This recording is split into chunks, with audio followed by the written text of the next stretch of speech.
저는 오늘부터 몇 주가 될지 모르겠습니다만 회심이라는 주제를 가지고 설교하려고 합니다.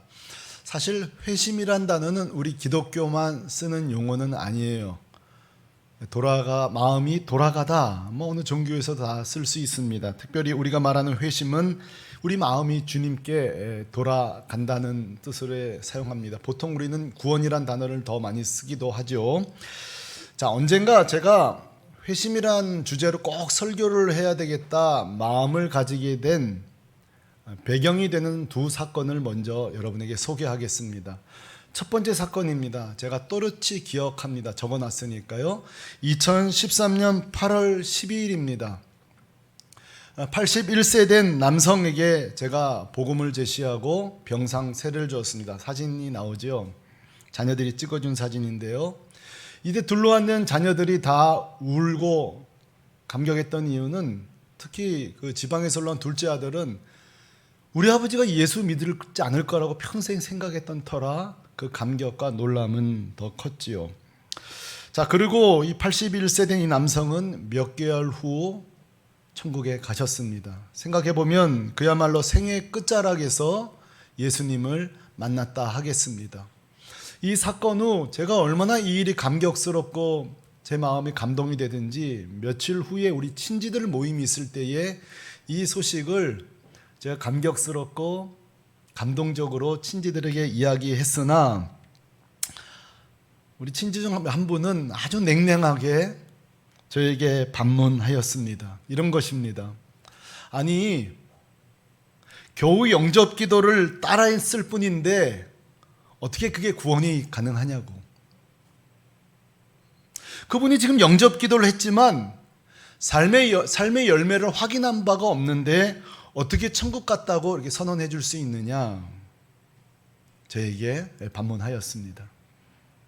자, 여러분 어떻게 생각하세요? 자, 생각을 하시면서 한 스토리를 더하기로 했죠.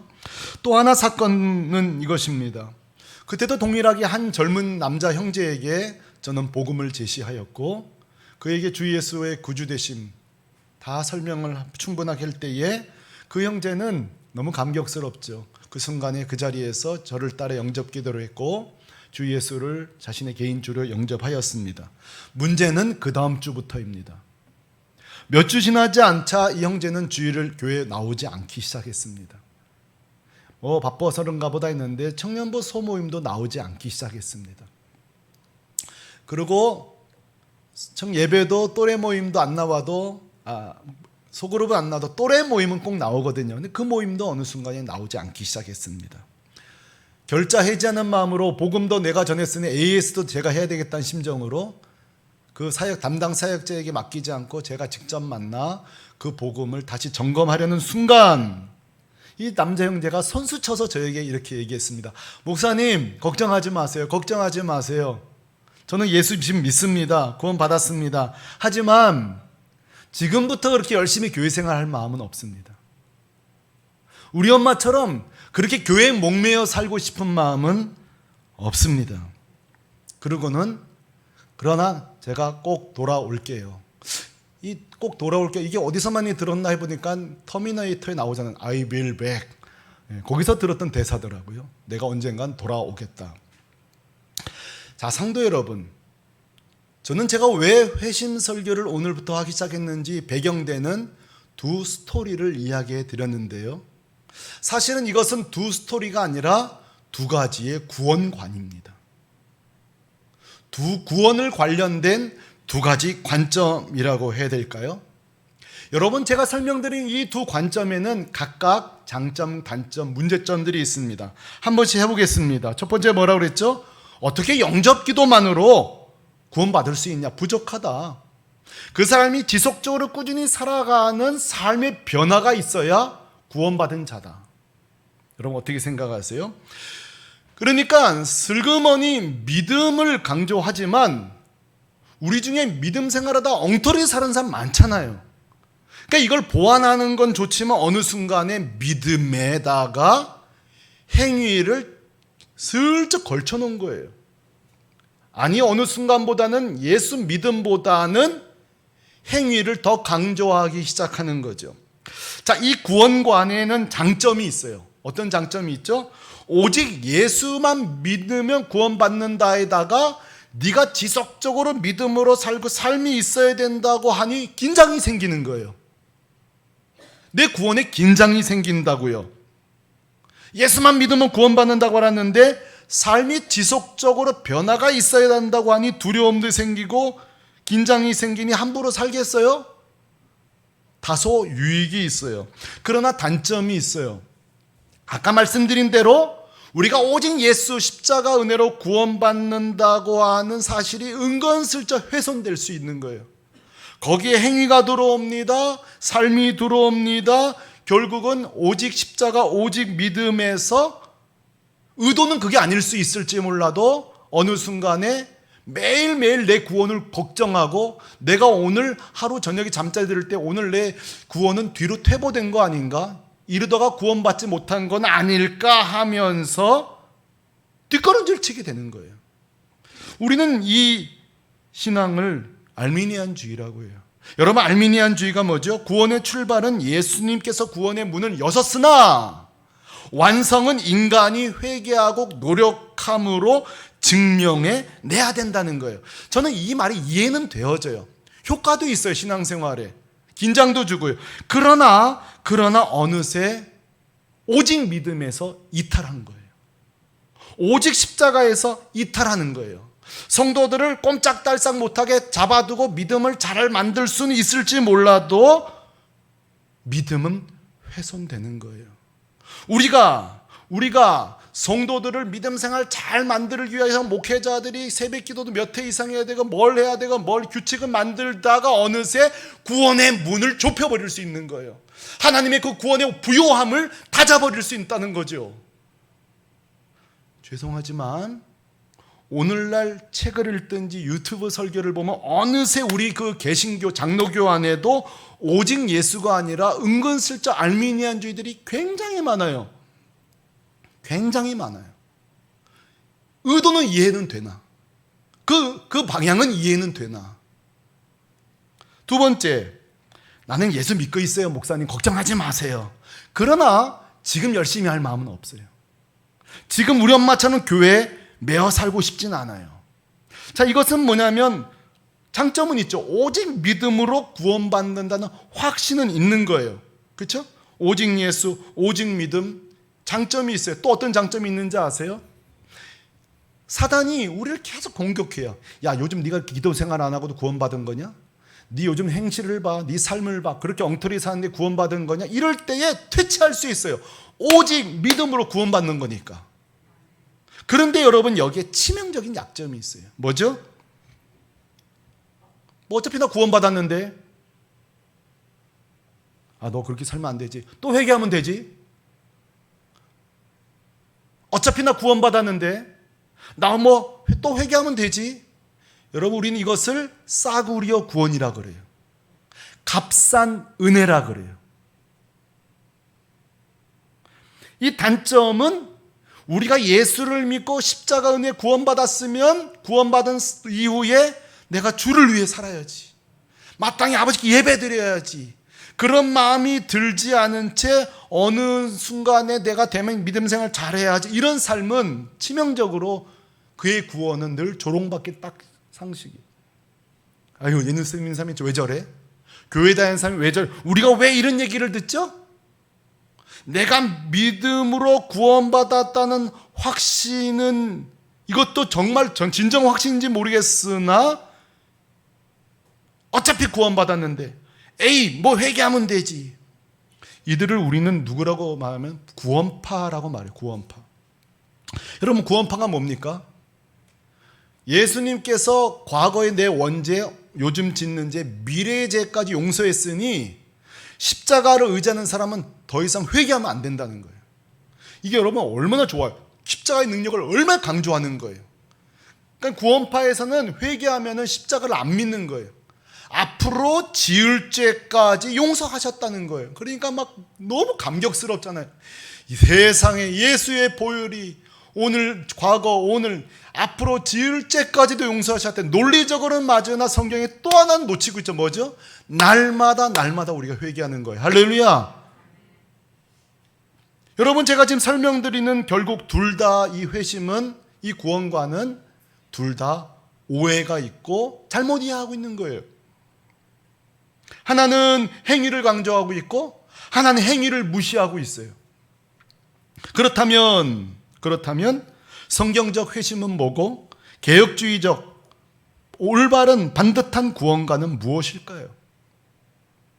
오늘 전 이 설교를 통해서 우리 성도님들이 아이고 내가 구원 못 받으면 어떡하지? 이런 분들은 내가 구원 받았구나 확신하게 되기 바라며, 어차피 나 구원 받았는데 방심하며 은혜를, 주의 구원을 싸구려 취급하는 분들은 구원이 삶까지 통치하게 되기를 예수 그리스도의 이름으로 축원합니다.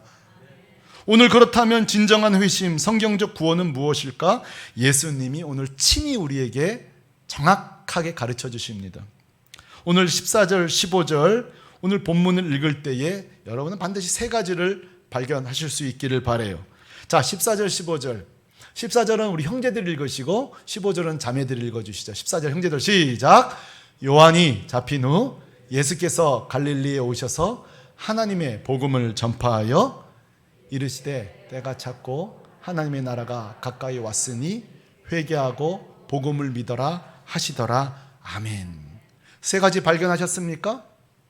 예수님은 회심의 조건으로 우리에게 세 가지, 구원의 조건으로 세 가지만 딱 요구하세요. 첫 번째로 14절에 보면 이렇게 말하세요. 갈릴리에 오셔서 무엇을 전파하여? 하나님의 복음을 전파하여. 여러분, 우리의 회심, 우리의 구원에 필요한 것은 예수님의 복음이에요. 복음입니다. 저는 종종 문득 질문합니다. 저도 그렇게 할 거예요. 우리 교회에서도. 집사님, 구원 받으셨습니까? 어떤 분은 나한테 내가 예수 믿은 지 얼마나 됐는데 이런 질문 하나 하실지 모르겠어요. 그러나 물을 수 있어야 돼요. 집사님, 구원 받으셨습니까? 아이고 목사님, 내가 이 교회 15년 다녔는데요. 죄송하지만 제가 원하는 답 그거 아니에요. 구원 받으셨습니까?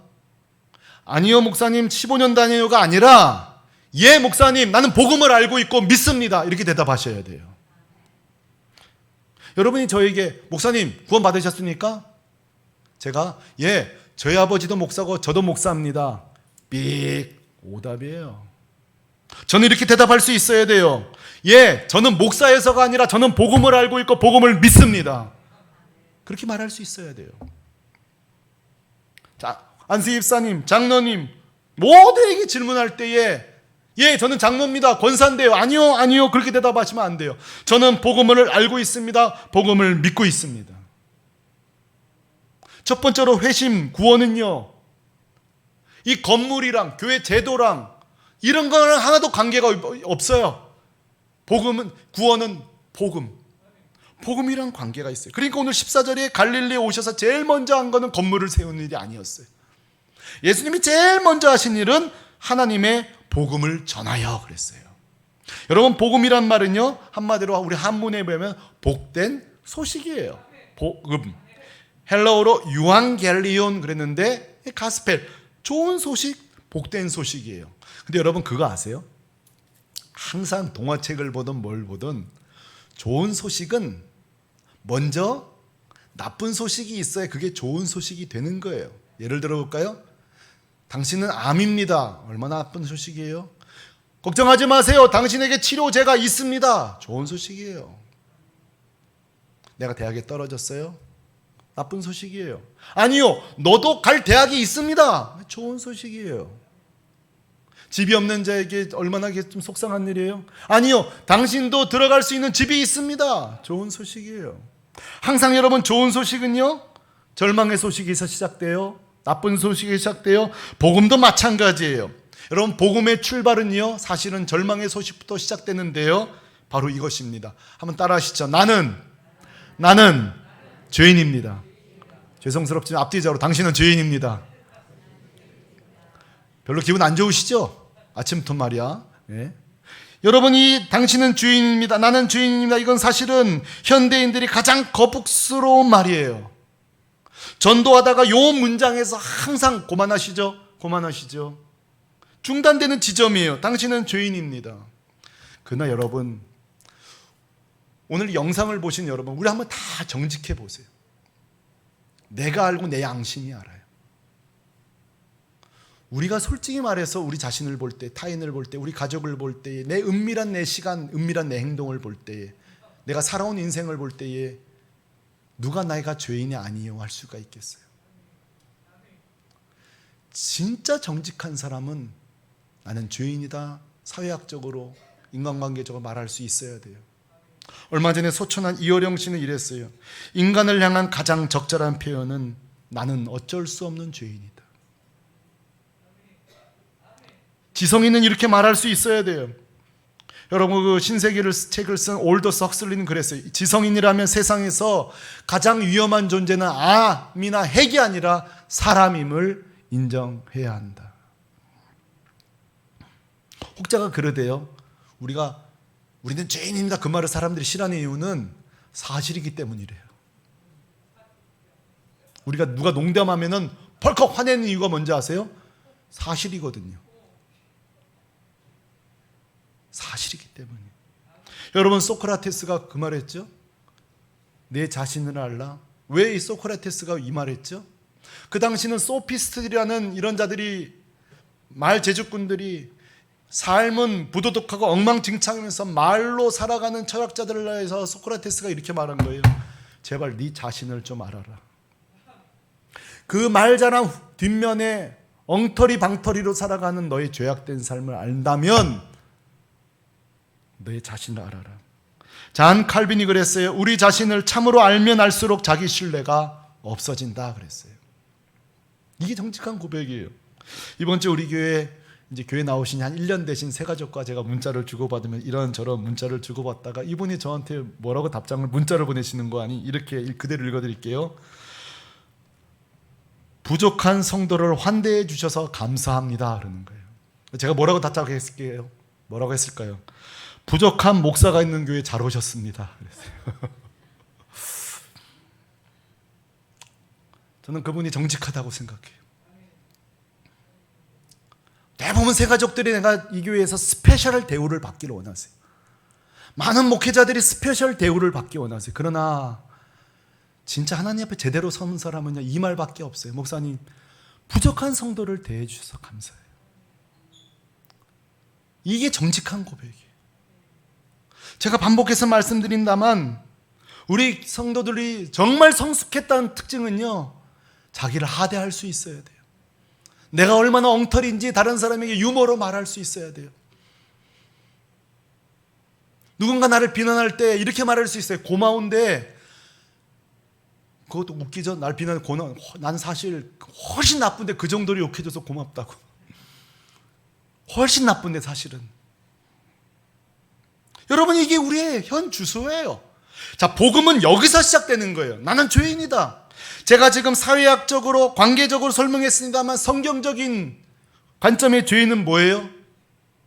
우리를 창조하시고 오늘의 아침에도 하나님 만드신 이 자연 만물과 공기를 들어 마시고 햇빛을 쬐고 하나님 힘써 출근하고 온갖 하나님 거의 것을 다 누리면서도 하나님을 모르는 거, 그게 죄입니다. 하나님을 무시하고 사는 거, 뭐 하나님 있거나 말거나 하나님을 모독하는 거, 여러분, 이 모든 것이 뭐예요? 다 죄예요. 나를 낳아주시고 나를 길러주시는 부모님 싫어하진 않지만 난 찾아가진 않겠어. 난 잘못한 거 없어 부모에게. 그렇죠, 잘못한 거 없죠. 그러나 내 육신을 낳아준 부모를 찾아가지 않고 인정하지 않는 그 자체가 죄죠. 우리의 이 사회학적인, 관계적인, 성경적인 이런 것들을 뒤돌아볼 때 누가 나는 죄가 아니요 할 수가 있겠어요? 근데 말이죠, 지금 우리 다 지금 심각해졌어요. 우리는 죄인이라는 사실에. 근데 여러분, 조금 더 설명하실 필요가 있습니다. 왜요? 우리가 죄인이라는 것도 절망이지만 더 큰 절망이 뭔지 아세요? 우리가 죄 가운데 잉태되어 죄 가운데 태어나 죄 가운데 살다가 죄 가운데 죽는 거예요. 다시 말해서 죄인인 것도 문제인데 우리가 죄를 해결할 능력도 없다는 게 더 절망이에요.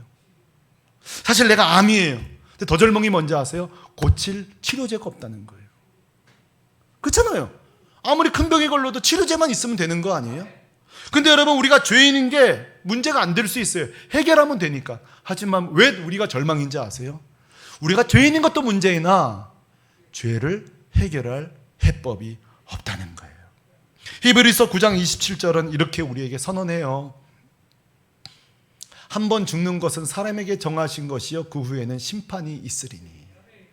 요 모양대로 살다간 우린 죄 가운데 심판받는 거죠. 여기까지가 여러분 복음의 출발이에요. 이게 절망이에요, 우리 인간의. 자, 이 부분에 대해서 여러분은 절감하셔야 돼요. 야, 나는 정말 이 죄, 난 죄덩어리로구나. 나는 해결할 방법이 없는 죄로 나는 소망이 없구나. 왜 이걸 제가 이렇게 아침에 강조하나요? 그래야 복음이 복음되는 거예요. 우리에게 복음이 무엇입니까? 이 암 환자에게 복음이 무엇입니까? 찾았어요. 딱 맞는 항암제를 찾았어요. 여러분, 이 아침에 여러분 말합니다. 여러분 찾았습니다.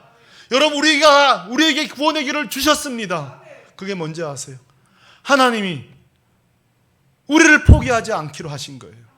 자, 우리가 다 알고 있는 요한복음 3장 16절 여러분 다 암송하세요. 이 영광의 구원의 길을 같이 읽어봅시다. 시작. 하나님이 세상을 이처럼 사랑하사 독생자를 주셨으니 이는 그를 믿는 자마다 멸망치 않고 영생을 얻게 하려 하심이라. 아멘. 아멘이십니까? 우리의 원래 운명은 뭐예요? 멸망치 않고가 멸망이에요. 그러나 하나님 하시는 뭐예요? 사망 스톱! 절망 스톱! 저주 스톱! 하나님 스톱 하신 거예요. 그리고 사랑하는 아들 예수 그리스도를 이 땅에 보내신 거예요. 그리고 우리 예수 그리스도께서 저와 여러분의 죄를 위해 십자가 죽으셨습니다. 여러분, 이게 복음이에요.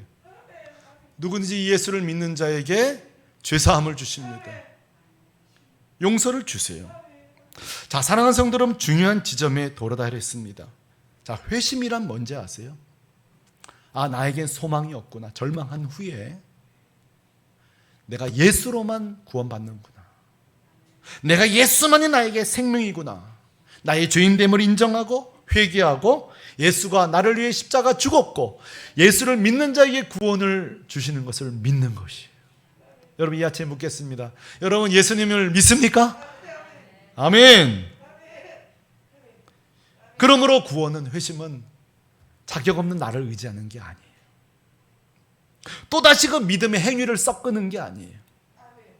내 행위에 근거해서 이번 주 새벽 기도를 많이 하면 내 구원이 많이 게이지가 올라가고 마일리지가 올라가고, 이번 주 좀 기도 많이 하면 내 구원의 마일리지가 뚝 떨어져서 불안불안하고, 그게 아니에요. 요한복음 5장 24절 말씀을 좀 보실래요? 요한복음 5장 24절 말씀 다 같이 시작. 내가 진실로 진실로 너에게 이르노니 내 말을 듣고 또 나 보내신 이를 믿는 자는 영생을 얻었고 심판에 이르지 아니하나니 사망에서 생명으로 옮겨느니라. 여러분, 저기 나오는 시제를 보세요. 예수를 믿는 순간에 생명을 얻었으면 좋겠다. 얻을까? 아니에요. 얻었고예요. 사망에서 생명으로 너희들이 좀 제발 옮겨갔으면 좋겠다는 기원이 아니에요. 옮겨느니라. 여러분, 이것이 우리의 구원이에요. 저는 이 회심에 대해서 구원에 생각할 때마다 늘 떠오르는 찬송이 있어요. 지금은 장이 바뀌었더라고요. 494장 만세반석 열리니, 이 찬양은 2절이에요. 2절. 저는 저 가사를 읽을 때마다 얼마나 눈물이 나는지 몰라요. 보세요. 내가 공을 세우나 은혜 갚지 못하네. 쉼이 없이 힘쓰고 눈물 근심 많으나. 우리가 막 구원받으려고, 우리가 내 죄를 회개하려고 쉼 없이 힘쓰고 눈물 흘려요. 근데 보세요. 구성 못할 죄인이 예수 홀로 속하네. 여러분, 이게 우리의 구원이에요. 우리의 힘으로. 저는 요즘 젊은이들을 부르는 찬양을 부르며 또 감격해요. 주의 보좌로 나아갈 때에 어떻게 나아갈까? 나를 구원한 주의 십자가, 그것을 믿으며 가네. 자격 없는 내 힘이 아닌 오직 예수님의 보혈로. 그러므로 사랑하는 새물교회 교우 여러분, 우리의 구원, 우리의 회심의 조건은 단 3가지밖에 없어요. 예수 그리스도의 복음입니다. 그리고 우리가 회개해야 하는 것입니다. 그리고 믿음이에요. 여러분, 여기에 행위가 슬그머니 문지방이 넘어갈 수가 없어요. 여기에 행위가 들어갈 틈이 없어요. 빈틈이 없어요. 우리의 공로가 들어갈 빈틈이 없어요. 그러나 오늘 제 설교에는 아직까지 약점이 하나 있어요. 그럼 이 문제는 해결해야 돼요. 한번 예수를 믿은 후에 엉망으로 살아가는 자, 한번 구원받았지만 나중에 믿음 생활 잘하겠다 하는 자들을 어떻게 해결할 것인가? 분명히 그들은 예수를 믿는다고 하는데 성경적 회심이요, 오직 예수를 붙들고 있는데 이 약점은 어떻게 보완할 것인가? 왜?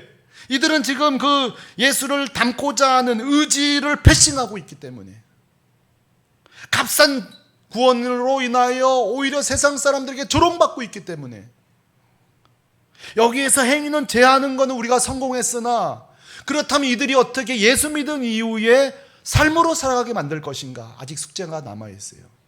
그것은 바로 이것입니다. 3가지를 제시합니다. 성경적으로 너 이렇게 살면 구원 못 받아, 그렇게 겁박하는 걸로 안 됩니다. 그건 성경이 아니에요. 첫 번째입니다. 한번 따라 하십시오. 날마다 십자가 앞에 나아가라. 또다시 행위 목록을 정해놓고 4개 이상 못 지키면 안 돼, 5개 이상 지켜야 돼, 이렇게 할 것이 아니라 우리가 해야 될 일은 십자가를 계속 바라보는 거예요. 잘 보세요. 마치 길을 가던 사람이 자동차와 꽝 하고 부딪혔어요. 그 부딪힐 때에 머리, 가슴, 온 팔이 다 그 부딪히는 순간에 영향을 받는 거예요. 적절한 예인지 모르겠습니다만 그 십자가를 우리가 한번 딱 부딪히는 순간에 그 십자가의 능력은 우리의 뇌를 지배할 것입니다. 그 십자가는 우리의 가슴을 지배해야 됩니다. 그 십자가는 양손을 지배해야 돼요. 더 이상 못된 짓거리 못하게 하는 거죠. 그 자동차 부딪히는 순간에 온몸이 마비되고 다시 태어나고 새 몸을 갖게 되시, 십자가에 우리의 가슴과 우리의 양심과 우리의 온 발이 부딪힐 때에 더 이상 갈 곳을 가지 않게 하고, 그러므로 우리가 할 일은 뭐예요? 날마다 십자가와 부딪히는 일이에요. 마틴 루터는 이렇게 얘기했어요. 꺼져가는 불씨를 다시 태우는 방법은 하나밖에 없다. 다시 장작불에 집어넣는 것이다 그랬어요. 우리 성도들이 믿음으로 살도록, 그 삶이 구원받은 자의 삶이 되기 위하여 행위를 썩지 말고 더 십자가를 부딪히게 만들고 바라보는 것입니다. 2번째로 저는 제시합니다. 우리가 예수 믿은 이후에도 우리의 삶이 통치받는 방법은 성령 충만입니다. 믿습니까? 여러분, 저는 이 적절한 예를 하나 들고 싶습니다. 제가 초반에 목회할 때 저희 교회에 소방관이 한 분 있었습니다. 소방관. 그는 원래 기질이 누구랑 대화하면요 얼굴이 빨개져요. 남자가 수줍이 많고 꼭 저처럼 수줍이 많아요. 근데 이분이 어느 순간에 말도 잘하고 아내한테 친절하고 완전히 바뀌었어요. 자, 이분이 좀 수줍고 무뚝뚝하고 좀 이렇게, 이분이 어떻게 이렇게 활기차고 아내에게 나이스하게 바뀌었을까요? 한 사건이 있었어요. 여러분 기억나십니까? 오래됐어요. 저 인천에 그 어떤 유치원 화재 사건으로 많은 아이들이 어려움을 겪었던 기억나십니까? 그 장소에 이 우리 집사님이 소방대원으로 현장에 진압을 위해 들어갔어요. 그리고 불 가운데 정말 화염에 핥힘을 당하고 속으로 그랬대요. 아, 이렇게 우리 선배들이 죽었구나. 이렇게 불에 죽을 수 있겠구나. 그리고 의식을 잃었고 동료들이 꺼내줘서 그는 죽음에서 목숨을 건지고 몇 개월 병원 생활을 했습니다. 그분은 그 불길 가운데 의식을 잃기까지 그런 생각했대요. 그때 제 기억에 아이들이 굉장히 어렸습니다. 아, 이게 내 끝이로구나. 더 이상 내 아내를, 내 자녀를 볼 수 없겠구나. 그게 마지막 생각이었어요. 그리고 그 사람은 그 불 가운데 나와서 병원에서 재활을 치료를 통해 회복되기 시작하면서 이렇게 말합니다. 나는 그 불 속에서 나와 다시 내 인생을 찾게 됐다고. 그리고 그 태도가, 그 삶이, 다른 사람을 대하는 태도가 완전히 달라지는 거예요. 그 불 가운데 건진받아서, 그렇죠? 가끔씩 자기는 그런 얘기 한다고 그래요. 부부 싸우고 있으면 한번 불에 들어갔다 나와야 되는데 불맛 좀 봐야 되는데. 무슨 말이긴 하죠? 여러분, 저는 이렇게 말하고 싶어요. 성도가 날마다 성령의 불을 경험해야 돼요. 우리의 개혁주의 이 구원관이 믿음을 강조하고 성령 충만이 없으면 싸구려 구원자 얼마든지 될 수 있어요. 어차피 구원받았는데, 난 뭐 예수 믿는데 나중에 회개하지. 아니요. 성령이 우리를 터치하는 순간에 우리는 가만히 있을 수 없어요. 하나님을 예배할 수밖에 없어요. 우리 인생을 주님께 드릴 수밖에 없어요. 제가 깨달은 거예요. 오직 예수 믿음, 동시에 성령 충만이 필요하구나. 옆 사람에게 성령 충만합시다. 성령 충만해야 돼요. 성령 충만해. 마지막입니다. 우리가 예수 믿은 뒤에도 우리의 구원이 활활 타오르고 우리의 삶이 변화되기 위해서는 기도하는 삶을 살아야 돼요. 왜요? 제 경험상 그렇습니다. 저는 항상 그래요. 기도하러 갔다가 회개기도로 끝날 때가 참 많아요. 하여간 주님, 오늘 이건 내가 응답하기 전까지 내가 돌아갈 수 없어요. 작정하고 갔다가 마지막은 회개기도로 끝날 때가 많아요. 왜요? 기도는 거울 앞에 서는 거와 똑같아요. 거울 앞에 서면은 처음에는 거울에 내가 얼마나 예쁜가 보러 들어갔다가 문제점만 찾잖아요. 문제점만 찾잖아요. 여기도 틀렸고 저기도 틀렸고 고쳐야 되겠고. 하나님 앞에 서면 그래요. 하나님을 만나지 않는 사람은요, 내가 괜찮아 보여요. 내가 잘못한 게 없어 보여요. 내 말, 내 행동 고칠 게 없어 보여요. 그러나 날마다 기도하면서 하나님 앞에 나아간 사람은요, 요것도 틀렸고 듣는 귀도 틀렸고 요 마음도 틀렸고 항상 틀린 거예요. 그러므로 성도는 오직 예수, 행위 섞으면 안 돼요. 오직 예수 구원, 두 번째로 성령 충만, 그리고 기도로 나아갈 때에 그의 구원은 건강한 푸른 나무처럼 조롱당하지 않는 구원으로 살아가게 될 줄로 믿습니다. 오늘 말씀을 통하여서 나 구원 받았나 아닌가 걱정하시는 분 있습니까? 아니요, 여러분, 예수 이름으로 믿으신다면 구원 받은 줄로 믿습니다. 여러분, 그건 취소되지 않습니다. 그러나 성령 충만하고 기도하지 않는다면 여러분의 구원은 조롱받을 것입니다. 예수 믿고 왜 이래? 우리의 구원의 그 부유함을 놓치게 될 것입니다. 날마다 그 주의 보좌 앞에 나아가 그 십자가와 부딪히고 그 주신 능력으로 하루하루 살아가게 되기를 우리 주 예수 그리스도의 이름으로 축복합니다. 할렐루야. 우리 다 같이 자리에서 일어나십시다. 오늘 찬양은 한 회심자의 찬양입니다. 한 회심자의 찬양. 아까 소개해드렸죠? 주의 보좌로 나아갈 때에 여러분, 행위 들고 가시면 안 돼요. 교회 몇 년 다녔다 들고 가시면 안 돼요. 나는 목사야 직분 들고 가시면 안 돼요. 아무것도 들고 가시면 안 돼요. 하나밖에 없어요. 오직 예수님의 보혈밖에 없어요. 오늘 이 찬양 같이 부르면서 우리의 구원을 감사하고 기뻐하고 찬양하는 시간 되기를 원합니다. 같이 찬양합니다. 주의 보좌로 나아갈 때에, 주의 보좌로 나아갈 때에 나 어떻게 나가야 할까? 십자가밖에 없어요. 나를 구원한 주의 십자가, 아멘. 그것을 믿. 다시 한번, 주의 보좌로 나아갈 때에, 주의 보좌. 나 여전히 부족하나?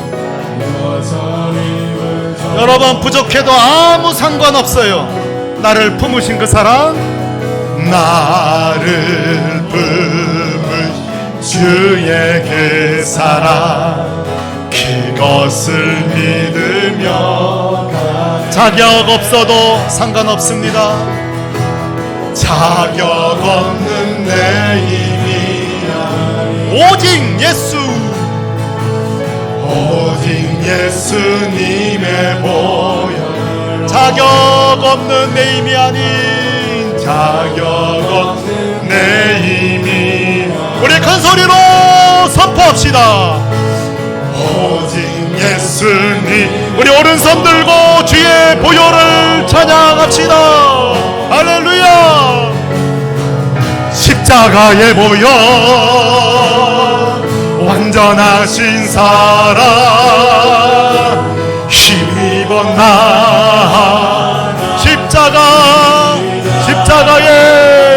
십자가에 모여 완전하신 사랑 힘입어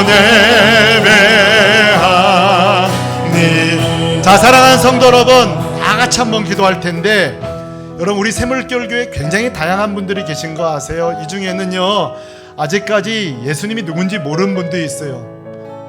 내가 왜 죄인이지 그게 동의 안 되시는 분도 계실지 모르겠어요. 어떤 분은 내가 예수님을 믿었는데 혹시 취소되는 거 아니야 걱정하는 분도 계실지 몰라요. 오늘 설교는 다 여러분들의 것입니다. 자, 이 시간 기도할 때에 한 발자국씩만 앞으로 가시기 바랍니다. 아, 그래, 내가 죄인이로구나. 어떤 분은 예수님이 그래서 나를 위해 죽으셨구나. 어떤 분은 야, 오늘따라 예수님 나를 위해 죽으신 것이 확실하게 믿어지는구나. 뭐든지 좋습니다. 한 걸음만 앞으로 나아가시기를 바라며 십자가 보혈, 오직 예수, 오직 믿음으로 날 구원하심을 감사합니다. 감사기도 기도하며 나아가겠습니다. 기도하십시다. 할렐루야. 걸어가신 아버지.